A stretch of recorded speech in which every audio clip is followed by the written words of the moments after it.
السلام علیکم ناظرین، آپ سب کا ہمارے اس یوٹیوب چینل اردو اسٹال میں خیر مقدم ہے۔ U G C NET Urdu کے 8ویں یونٹ کے بارے میں ہم لوگ پڑھ رہے تھے، اور خاکہ نگاری اور سفر نامہ یہ 2 پوائنٹس ہمارے 8ویں یونٹ کے باقی رہ گئے ہیں۔ آج اس ویڈیو میں ان کو پڑھیں گے۔ آئیے ویڈیو شروع کرتے ہیں۔ اس میں پہلا سوال ہے، خاکہ کے کیا معنی ہے؟ خاکہ نگاری کے تعلق سے پہلا سوال، خاکہ کے کیا معنی ہے؟ خاکہ کے معنی ہے کچا نقشہ، ڈھانچہ یا لکیروں کی مدد سے بنائی ہوئی تصویر۔ خاکہ کے معنی ہے کچا نقشہ، ڈھانچہ یا لکیروں کی مدد سے بنائی ہوئی تصویر۔ خاکہ کسے کہتے ہیں؟ خاکہ سے مراد وہ تحریر جس میں اختصار کے ساتھ کسی شخصیت کا ناک نقشہ، عادات و اطوار کو مبالغے کے بغیر اس طرح پیش کیا جائے کہ اس کی چلتی پھرتی تصویر سامنے آ جائے، اسے خاکہ کہتے ہیں۔ خاکہ وہ تحریر جس میں اختصار کے ساتھ کسی شخصیت کا ناک نقشہ، عادت و اطوار کو مبالغے کے بغیر اس طرح پیش کیا جائے کہ اس کی چلتی پھرتی تصویر سامنے آ جائے، اس کو خاکہ کہتے ہیں۔ اگلا سوال ہے، خاکہ کسی شخصیت کا معروضی مطالعہ ہے۔ یہ کس نے کہا ہے کہ خاکہ کسی شخصیت کا معروضی مطالعہ ہے؟ یہ نثار احمد فاروقی کا یہ کہنا ہے۔ نثار احمد فاروقی کے مطابق خاکہ کسی شخصیت کا معروضی مطالعہ ہے۔ خاکہ کا فن بہت مشکل اور کٹھن فن ہے۔ اسے اگر نثر میں غزل کا فن کہا جائے تو غلط نہ ہوگا۔ جس طرح غزل میں طویل مطالب بیان کرنے پڑتے ہیں، ٹھیک اسی طرح خاکے میں مختصر الفاظ میں پوری شخصیت پر روشنی ڈالنی پڑتی ہے۔ خاکہ کے تعلق سے ایک اس کا قول ہے کہ خاکہ کا فن بہت مشکل اور کٹھن فن ہے۔ اسے اگر نثر میں غزل کا فن کہا جائے تو غلط نہ ہوگا۔ جس طرح غزل میں طویل مطالب بیان کرنے پڑتے ہیں، ٹھیک اسی طرح خاکے میں مختصر الفاظ میں پوری شخصیت پر روشنی ڈالنی پڑتی ہے۔ تو یہ کہنے والے خلیق انجم ہے، خلیق انجم کا یہ قول ہے۔ اردو کا پہلا خاکہ نگار کسے تسلیم کیا جاتا ہے؟ اردو کا پہلا خاکہ نگار مرزا فرحت اللہ بیگ کو تسلیم کیا جاتا ہے، اور ان کی تصنیف نذیر احمد کی کہانی کچھ ان کی کچھ میری زبانی کو اردو کا پہلا خاکہ تسلیم کیا جاتا ہے۔ اردو کا پہلا خاکہ نگار مرزا فرحت اللہ بیگ کو تسلیم کیا جاتا ہے، اور اردو کا پہلا خاکہ مرزا فرحت اللہ بیگ کی لکھی ہوئی نذیر احمد کی کہانی کچھ ان کی کچھ میری زبانی کو شمار کیا جاتا ہے۔ حضرت موہانی کا خاکہ خافی خان، یہ اس عنوان سے کس نے خاکہ لکھا ہے؟ حضرت موہانی کا خاکہ خافی خان عنوان سے کس نے لکھا ہے؟ سجاد حیدر یلدرم۔ سجاد حیدر یلدرم نے حضرت موہانی کا خاکہ خافی خان نام سے لکھا ہے۔ گنجے فرشتے، لاؤڈ اسپیکر، فلمی شخصیتیں، یہ کس کے خاکوں کا مجموعہ ہے؟ گنجے فرشتے، لاؤڈ اسپیکر، فلمی شخصیتیں، یہ تینوں خاکوں کے مجموعے سعادت حسن منٹو کے ہیں۔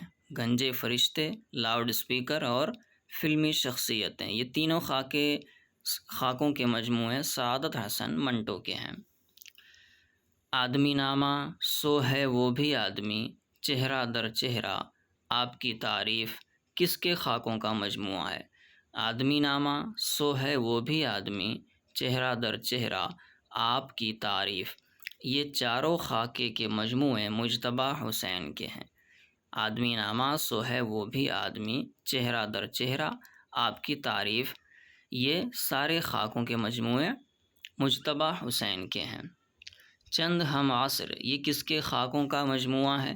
چند ہم عصر مولوی عبدالحق کے خاکوں کا مجموعہ ہے۔ چند ہم عصر، مولوی عبدالحق کا خاکہ نام دیو مالی، یہ کس میں شامل ہے؟ یہ چند ہم عصر میں شامل ہے۔ مولوی عبدالحق کے خاکوں کا جو مجموعہ ہے چند ہم عصر، اسی میں ان کا خاکہ نام دیو مالی شامل ہے۔ مولوی عبدالحق کا خاکہ نامدیو مالی یہ چند ہم عصر میں شامل ہیں۔ وہ بہت سادہ مزاج اور بھولا بھالا اور منکسر المزاج تھا۔ اس کے چہرے پر بشاشت اور لبوں پر مسکراہٹ کھیل رہی تھی۔ چھوٹے بڑے ہر ایک سے جھک کے ملتا۔ یہ اقتباس کس کا ہے کہ وہ بہت سادہ مزاج اور بھولا بھالا اور منکسر المزاج تھا۔ اس کے چہرے پر بشاشت اور لبوں پر مسکراہٹ کھیلتی رہتی تھی۔ چھوٹے بڑے ہر ایک سے جھک کے ملتا تھا۔ یہ اقتباس مولوی عبدالحق کے خاکہ دیو مالی کا ہے۔ مولوی عبدالحق کے خاکہ نامدیو مالی یہ اقتباس ہے۔ رشید احمد صدیقی کی پیدائش کب ہوئی؟ رشید احمد صدیقی 1896 میں جون پور میں پیدا ہوئے اور 1977 میں علی گڑھ میں ان کا انتقال ہوا تھا۔ رشید احمد صدیقی کی پیدائش جون پور میں ہوئی 1896 میں اور 1977 میں علی گڑھ میں ان کا انتقال ہوا تھا۔ رشید احمد صدیقی کو پدم شری اعزاز کب ملا تھا؟ رشید احمد صدیقی کو پدم شری اعزاز 1963 میں ملا تھا۔ 1963 میں پدم شری اعزاز رشید احمد صدیقی کو ملا تھا۔ تنزیات و مضحکات جدید غزل یہ کس کی تخلیقات ہیں؟ تنزیات و مضحکات اور جدید غزل تو یہ رشید احمد صدیقی کی تخلیقات ہیں۔ تنزیات و مضحکات اور جدید غزل رشید احمد صدیقی کی تخلیقات ہیں۔ میرے نزدیک مارواڑی عورتیں 3 چیزوں کا مجموعہ ہیں: گھونگھٹ، گندگی اور گہنا۔ یہ کس کا خیال ہے؟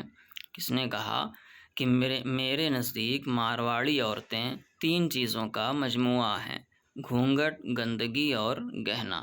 یہ رشید احمد صدیقی کا خیال ہے، ان کا یہ کہنا ہے۔ رشید صاحب کی ظرافت میں جان طنز سے ہی آتی ہے۔ یہ کس نے کہا ہے کہ رشید صاحب کی ظرافت میں جان طنز سے ہی آتی ہے؟ یہ آل احمد سرور کا کہنا ہے۔ ان کا کہنا ہے آل احمد سرور کا رشید صاحب کی ظرافت میں جان طنز سے ہی آتی ہے۔ رشید احمد صدیقی کو اپنے دور کا سب سے بڑا مزاح نگار کس نے کہا ہے؟ رشید احمد صدیقی کو اپنے دور کا سب سے بڑا مزاح نگار کہنے والے احتشام حسین ہیں۔ احتشام حسین نے رشید احمد صدیقی کو اپنے دور کا سب سے بڑا مزاح نگار کہا ہے۔ گنجہائے گرامایا ہم نفسانے رفتہ یہ کس کے خاکوں کا مجموعہ ہے؟ گنجہائے گرامایا ہم نفسانے رفتہ یہ دونوں خاکوں کے مجموعے رشید احمد صدیقی کے ہیں۔ رشید احمد صدیقی کے خاکوں کے مجموعے ہیں گنجہائے گرامایا ہم نفسانے رفتہ۔ رشید احمد صدیقی۔ گنجہائے گرامایا میں کتنے خاکے ہیں؟ رشید احمد صدیقی کے خاکوں کا جو مجموعہ ہے گنجہائے گرامایا اس میں کل 16 خاکے ہیں۔ گنجہائے گرامایا میں 16 خاکے ہیں۔ اور ہم نفسان رفتہ میں کتنے خاکے شامل ہیں؟ ہم نفسان رفتہ میں 7 خاکے شامل ہیں۔ رشید احمد صدیقی کے خاکوں کے مجموعے ہم نفسان رفتہ میں 7 خاکے شامل ہیں۔ خاکہ کندن کس مجموعے میں شامل ہے؟ کندن خاکہ یہ ہم نفسان رفتہ میں شامل ہے۔ ہم لوگوں کے نصاب میں UGC نیٹ اردو کے نصاب میں شامل رشید احمد صدیقی کا خاکہ کندن یہ ان کے خاکوں کے مجموعے ہم نفسان رفتہ میں شامل ہیں۔ رشید احمد صدیقی کا خاکہ کندن کب شائع ہوا؟ خاکہ کندن 1960 میں آج کل میں شائع ہوا تھا۔ رشید احمد صدیقی کا خاکہ کندن 1960 میں آج کل میں شائع ہوا تھا۔ خاکہ نامدیو مالی میں نامدیو کہاں کا مالی رہتا ہے؟ خاکہ نامدیو مالی اس میں نامدیو مالی رہتا ہے کہاں کا؟ مقبرہ رابعہ دورانی اورنگ آباد دکن کا۔ خاکہ نامدیو مالی میں نامدیو مقبرہ رابعہ دورانی اورنگ آباد دکن کا مالی رہتا ہے۔ مرزا فرحت اللہ بیگ کی پیدائش کب ہوئی؟ مرزا فرحت اللہ بیگ کی پیدائش 1885 میں دہلی میں ہوئی اور ان کا انتقال 1947 میں حیدرآباد میں ہوا تھا۔ مرزا فرحت اللہ بیگ 1885 میں دہلی میں پیدا ہوئے اور ان کا انتقال 1947 میں حیدرآباد میں ہوا۔ اپنے آپ کو خود ساختہ آدمی کون کہتا تھا؟ اپنے آپ کو خود ساختہ آدمی کہنے والے مرزا فرحت اللہ بیگ ہیں۔ مرزا فرحت اللہ بیگ اپنے آپ کو خود ساختہ آدمی کہتے تھے۔ علم نشرح کے نام سے کون لکھتا تھا؟ علم نشرح یہ نام کون استعمال کرتا تھا؟ یہ مرزا فرحت اللہ بیگ اس نام سے لکھا کرتے تھے۔ علم نشرح نام سے مرزا فرحت اللہ بیگ لکھا کرتے تھے۔ بورنیو کا سفر نامہ، میری داستان، زمانہ ملازمت کے حالات، ان کے مصنف کون ہیں؟ ان کے مصنف مرزا فرحت اللہ بیگ ہیں۔ بورنیو کا سفر نامہ، میری داستان، زمانہ ملازمت کے حالات، ان کے مصنف کا نام مرزا فرحت اللہ بیگ ہے۔ میری داستان یہ کس کی خود نوشت ہے؟ میری داستان یہ مرزا فرحت اللہ بیگ کی خود نوشت ہے۔ میری داستان یہ مرزا فرحت اللہ بیگ کی لکھی ہوئی خود نوشت ہے۔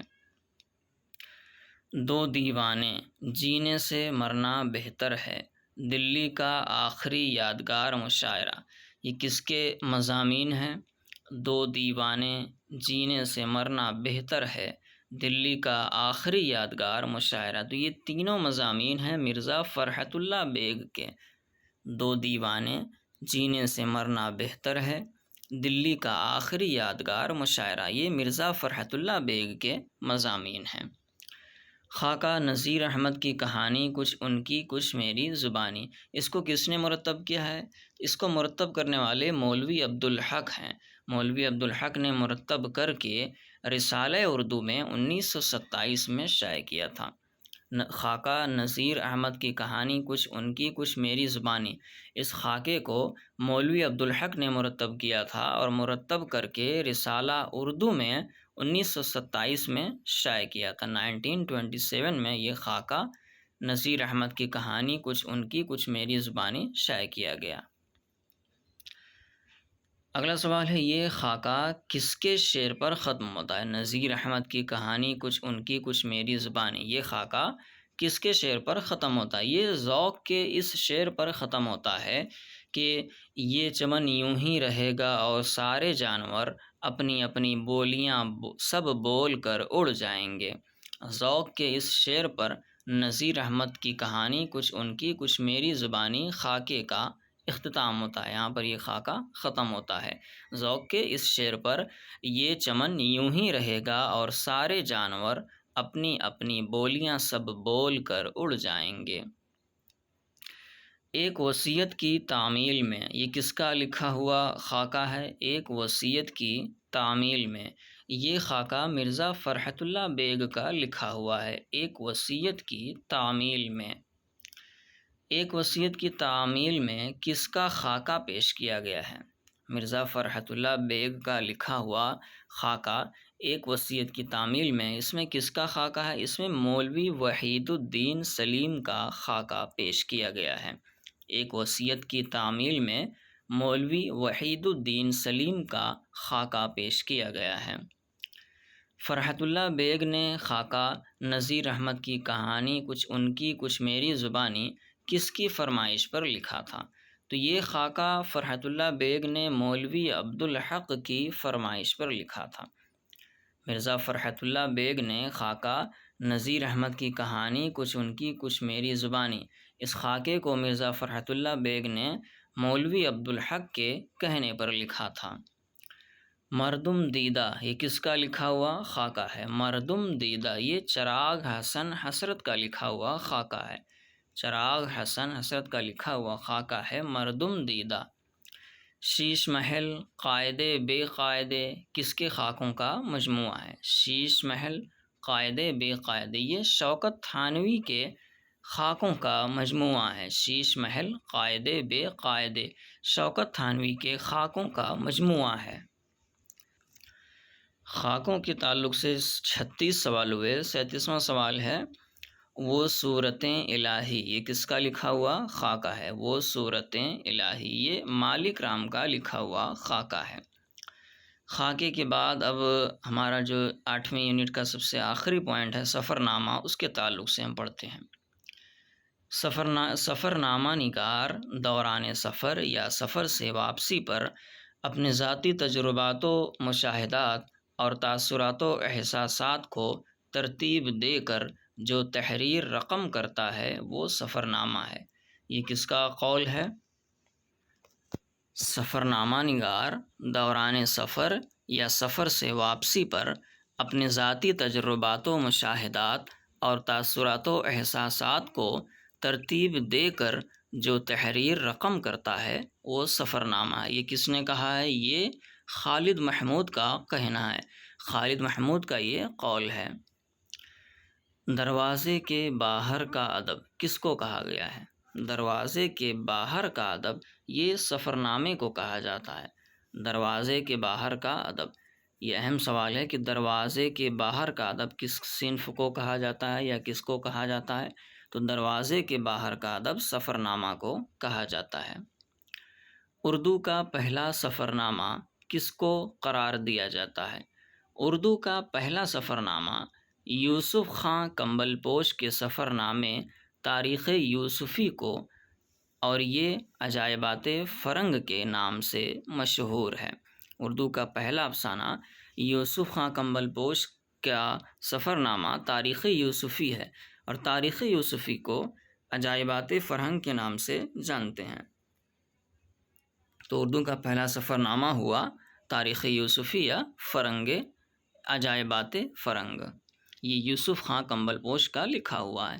تاریخ یوسفی کب شائع ہوا؟ تاریخ یوسفی 1847 میں دہلی میں شائع ہوا۔ تاریخ یوسفی یوسف خاں کمبل پوش کا سفر نامہ 1847 میں دہلی میں شائع ہوا تھا۔ وسط ایشیا کی سیر ایران، یہ کس کا سفر نامہ ہے؟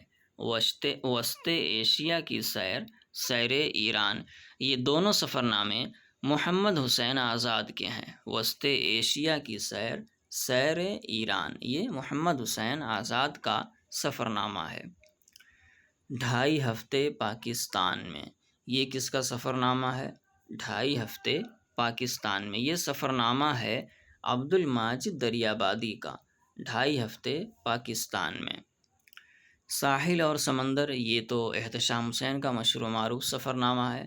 اس کے بعد اگلا سوال ہے سفر آشنا، یہ سفر نامہ ہے گوپی چند نارنگ کا۔ سفر آشنا، یہ گوپی چند نارنگ کا سفر نامہ ہے۔ مسافر کی ڈائری، یہ سفر نامہ ہے خواجہ احمد عباس کا۔ مسافر کی ڈائری، خواجہ احمد عباس کا یہ سفر نامہ ہے۔ 20 دن انگلستان میں، یہ کس کا سفر نامہ ہے؟ یہ وزیر آغا کا سفر نامہ ہے۔ 20 دن انگلستان میں، وزیر آغا کا یہ سفر نامہ ہے۔ زمین اور فلک، یہ کس کا سفر نامہ ہے؟ یہ سفر نامہ ہے انتظار حسین کا۔ زمین اور فلک، یہ انتظار حسین کا سفر نامہ ہے۔ ابن بطوطہ کے سفر نامے کا ترجمہ کس نے کیا ہے؟ ابن بطوطہ کے سفر نامے کا ترجمہ کرنے والے مولوی عبد حسین ہیں اور سید رئیس احمد جعفری۔ ابن بطوطہ کے سفر نامے کا ترجمہ کرنے والے مولوی عبد حسین اور سید رئیس احمد جعفری ہیں۔ مسافران لندن، یہ کس کا سفر نامہ ہے؟ یہ سر سید احمد خان کا لکھا ہوا سفر نامہ ہے مسافران لندن۔ مسافران لندن کب شائع ہوا؟ مسافران لندن 1961 میں محمد اسماعیل پانی پتی نے مرتب کر کے مجلس ترقی اردو لاہور سے شائع کیا۔ مسافران لندن 1961 میں محمد اسماعیل پانی پتی نے مرتب کر کے مجلس ترقی ادب لاہور سے شائع کیا۔ سفر نامہ مسافران لندن کس اخبار میں قسط وار شائع ہوا؟ مسافران لندن یہ سائنٹیفک سوسائٹی کے اخبار علی گڑھ انسٹیٹیوٹ گزٹ میں شائع ہوا تھا۔ مسافران لندن جو سفر نامہ ہے یہ سائنٹیفک سوسائٹی کے اخبار علی گڑھ انسٹیٹیوٹ گزٹ میں شائع ہوا تھا۔ اس سفر نامے کا نام مسافران لندن کس نے تجویز کیا تھا؟ اس کا نام سر سید نے تجویز کیا تھا۔ مسافران لندن جو سر سید کی ہی لکھی ہوئی ہے یہ مسافران لندن، اس سفر نامے کا نام مسافران لندن سر سید احمد نے تجویز کیا تھا۔ مسافران لندن کتنی قسطوں پر مشتمل ہے؟ مسافران لندن 12 قسطوں پر مشتمل ہے۔ سفر نامہ روم و مصر و شام، یہ کس کا سفر نامہ ہے؟ یہ سفر نامہ شبلی نعمانی کا ہے، علامہ شبلی نعمانی کا لکھا ہوا یہ سفر نامہ ہے، سفر نامہ روم و مصر و شام۔ سفر نامہ روم و مصر و شام پہلی بار کب شائع ہوا؟ یہ 1894 میں مطبع مفید عام آگرہ سے شائع ہوا۔ سفر نامہ روم و مصر و شام پہلی بار 1894 یعنی 1894 میں مطبع مفید عام آگرہ سے شائع ہوا تھا پہلی بار سفر نامہ روم و مصر و شام۔ سفر نامہ روم و مصر و شام کے ابتدا میں کس کا دیباچہ ہے؟ تو اس سفر نامے کے ابتدا میں شبلی نعمانی کا لکھا ہوا دیباچہ ہے۔ سفر نامہ روم و مصر و شام کی ابتدا میں شبلی نعمانی کا لکھا ہوا دیباچہ ہے۔ ابن انشا کا نام کیا تھا؟ ابن انشا کا نام تھا شیر محمد خان۔ ابن انشا کا نام تھا شیر محمد خان۔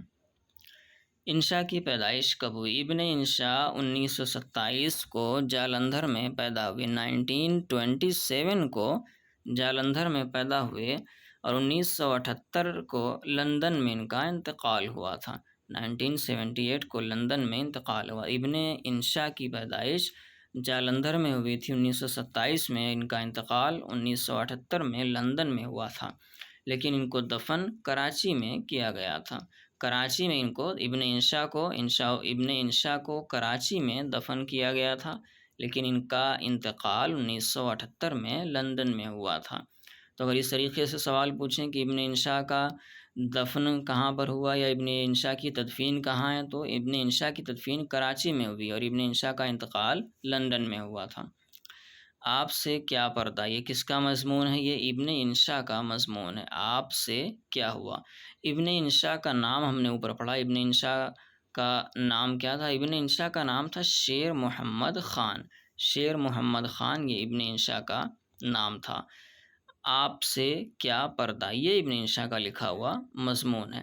اس کے بعد آگے سوال نمبر 24 ہے، آوارہ گرد کی ڈائری دنیا گول ہے ابن بطوطہ کے تعاقب میں، چلتے ہو تو چین کو چلیے، نگری نگری پھرا مسافر، یہ کس کے سفر نامے؟ یہ کئی سفر نامے ہیں۔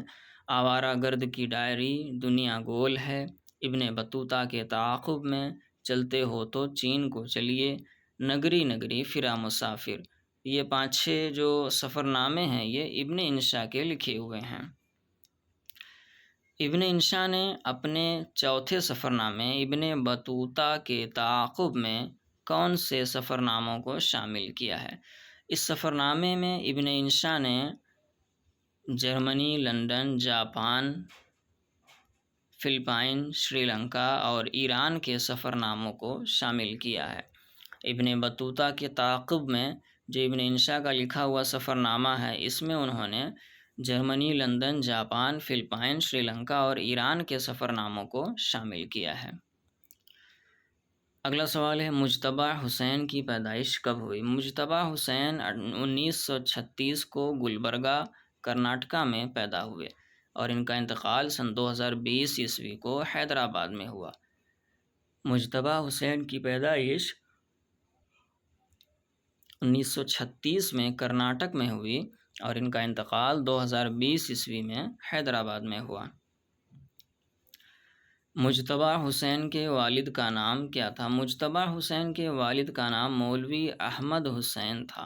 مجتبیٰ حسین کے والد کا نام مولوی احمد حسین تھا۔ مجتبیٰ حسین نے گریجویشن کہاں سے کیا؟ مجتبیٰ حسین نے عثمانیہ یونیورسٹی سے گریجویشن کیا تھا۔ عثمانیہ یونیورسٹی جو حیدرآباد میں قائم ہے، وہیں سے مجتبیٰ حسین نے گریجویشن کیا تھا۔ مجتبیٰ حسین کو کس اعزاز سے نوازا گیا؟ مجتبیٰ حسین کو پدم شری اور غالب ایوارڈ سے نوازا گیا ہے۔ مجتبیٰ حسین کو پدم شری اور غالب ایوارڈ سے نوازا گیا ہے۔ مجتبیٰ حسین کا کالم شیشہ و تیشہ اور میرا کالم یہ کس روزنامچے میں شامل ہوتا تھا؟ مجتبیٰ حسین کے 2 کالم شیشہ و تیشہ اور میرا کالم، یہ دونوں کالم کس روزنامے میں شائع ہوتے تھے؟ روزنامہ سیاست میں کوہ پیما کے قلمی نام سے۔ تو یہ دونوں روزنامے مجتبیٰ حسین کا کالم، یہ دونوں روزنامے میں دونوں کالم شائع ہوتے تھے، شیشہ و تیشہ اور میرا کالم، یہ دونوں روزنامہ سیاست میں شائع ہوتے تھے، لیکن یہ کوہ پیما کے قلمی نام سے شائع ہوتے تھے۔ سفر لخت لخت اور جاپان چلو جاپان چلو، یہ کس کا سفر نامہ ہے؟ سفر لخت لخت جاپان چلو جاپان چلو، یہ سفر نامہ مجتبیٰ حسین کا ہے۔ سفر نامہ جاپان چلو جاپان چلو کب شائع ہوئی؟ یہ سفر نامہ شائع ہوئی ہے 1983 کو۔ سفر نامہ جاپان چلو جاپان شائع ہوئی 1983 کو۔ مجتبیٰ حسین نے سفر نامہ جاپان چلو جاپان کا انتساب کس کے نام کیا ہے؟ تو اس سفر نامے کا انتساب یونیسکو کی چھتری کے نام کیا ہے۔ مجتبیٰ حسین نے سفر نامہ جاپان چلو جاپان کا انتساب یونیسکو کی چھتری کے نام کیا ہے۔ سفر نامہ جاپان چلو جاپان چلو، اس کا جاپانی ترجمہ کس نے شائع کیا ہے؟ جاپان چلو کا جاپانی ترجمہ شائع کرنے والے شاشورے ہیں۔ شاشورے نے 1987 میں اس کا جاپانی ترجمہ کیا تھا۔ جاپان چلو کا یہ جاپانی ترجمہ شاشورے نے 1987 میں کیا تھا۔ سفر نامہ جاپان چلو کتنے عنوان پر مشتمل ہے؟ تو یہ مجتبیٰ حسین کا لکھا ہوا سفر نامہ جاپان چلو یہ 15 عنوانات پر مشتمل ہے۔ کالا پانی یہ کس کا سفر نامہ ہے؟ یہ سفر نامہ ہے جعفر تھانیسری کا لکھا ہوا سفر نامہ ہے کالا پانی۔ تو سفر نامہ پہلے خاکہ، اس کے بعد سفر نامہ، یہاں تک ہم لوگ پڑھ چکے اور یونٹ 8 ہمارا مکمل ہو چکا۔ یونٹ 8 ہمارا مکمل ہوا۔ اب انشاءاللہ اگلی ویڈیو میں ہم یونٹ 9 کے تعلق سے پڑھنا شروع کریں گے۔